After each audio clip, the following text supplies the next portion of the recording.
கழுத்தில் வலி இருக்கிறது, கழுத்தில் மட்டும் இல்லாமல் ஒரு பக்கம் தலைவலியாவோ, கண்ணுக்குள்ளே மயமயன்னு இருக்குது, கண்ணில் வலியாவோ, தாடை மூஞ்சில் வலி, நிறைய நேரம் மைக்ரைன் இருக்குது, எனக்கு பல வருஷமாக அதுக்கு ரீசனே தெரியல அப்படின்னு சொல்லிட்டு இருப்பாங்க. மைக்ரைன்கிற பேர் ஓகே, அது சர்வைக்கல்லிருந்து வந்த மைக்ரைன் அப்படின்னு கண்டுபிடிச்சா தானே சர்வைக்கலுக்கான எக்ஸசைஸ் பண்ணி அதை க்யூர் பண்ண முடியும். ஆனால் ஒன்லி மைக்ரைன் நினச்சிட்டு ஒரு பக்கம் தலைவலின்னு நினச்சிட்டு அதுக்கு ரீசனே இல்லைன்னு சொல்லிட்டு 20 வருஷமாக இருக்குது, 15 வருஷமாக இருக்குது, இந்த மாதிரி சொல்லி அதுக்கு என்ன செய்யறதுன்னே தெரியாமல் வலியோடையே வாழ்ந்துகிட்டே இருப்பாங்க. அந்த மாதிரி இருக்கிறவங்களுக்கு தான் இந்த வீடியோ. அதுக்கான எக்ஸசைஸ் நான் சொல்லித்தரேன், கண்டிப்பாக அந்த வலி குறைஞ்சிரும்.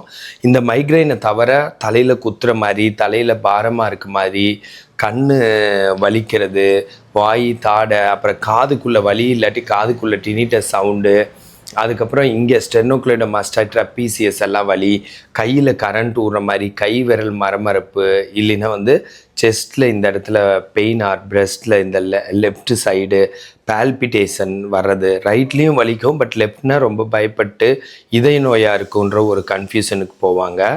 இந்த பால்பிட்டேஷன் இங்கே டக்குன்னு அடிக்கிற மாதிரி இருக்கிறது, இல்லை ஸ்டர்னம் அண்டு இதில் வர்றது, ஏன்னா காஸ்டோகாண்ட்ரைட்டிஸ், அப்புறம் ஷோல்டருக்குள்ளே வலி, இந்த மாதிரி வச்சுருக்கிறவங்க, குறிப்பாக இந்த ஒரு பக்க தலைவலி மைக்ரைன் இருக்கிறவங்க, அந்த பிரச்சனை கழுத்தில் எலும்பு தேய்மானம் ஆகியோ, கழுத்தில் ஜவ்வு வீங்கி, ஜவ்வு விலகி, ஜவ்வு தொத்தி, அப்புறம் நரம்பு அழுத்திட்டு இருக்கிறதுனால வந்திருக்கலாம்.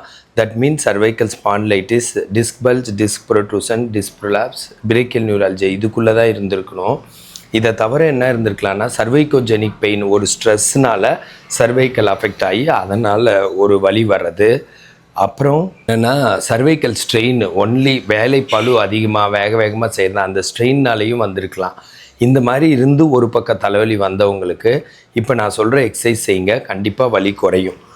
இப்படி 1 2 3 4 5 6 7 ரொட்டேஷன் கிளாக் வைஸ் 7, தலையை நேராக வச்சுக்கணும், கழுத்தை நேராக வச்சுக்கணும். So rotation anti clockwise 7 4 5 6 7, இந்த எக்ஸசைஸ் 7. அப்புறம் ஷோல்டர் பிரேசிங் எக்ஸசைஸ் 1 2 3 4 5 6 7. இது செய்கிறப்போ கை நேராக தான் போகணும், இப்படி போகக்கூடாது, எல்போ வளையக்கூடாது, இப்படி கீழேயும் போகக்கூடாது, நேராக போகணும். அப்புறம் இப்படி 1 2 3 4 5 6 7 8 9 10, கீழே போட்டு 1 2 3 4 5 6 7 8 9 10, திரும்ப 1 2 3 4 5 6 7 8 9 10, எலிவேஷன், ரிலாக்ஸ் 1 2 3 4 5 6 7 8 9 10, திரும்ப 1 2 3 4 6 7 8 9 10, திரும்ப கீழே போட்டு 1 2 3 4 6 7 8 9 10. ஓகேங்களா?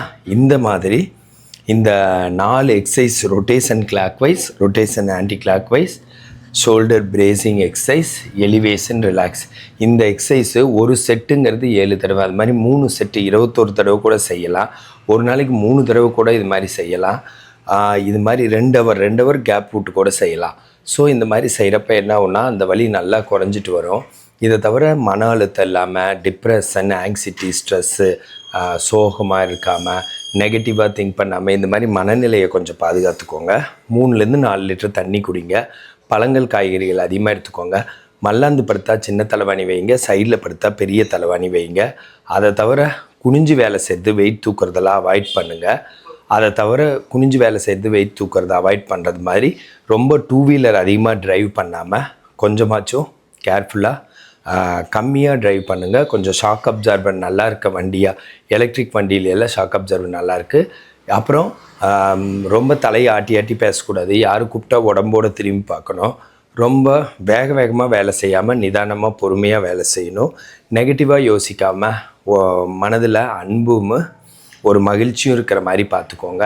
அந்த மாதிரி ஒரு லைஃப் ஸ்டைலை நீங்கள் ஹேண்டில் பண்ணால் ரொம்ப நல்லது.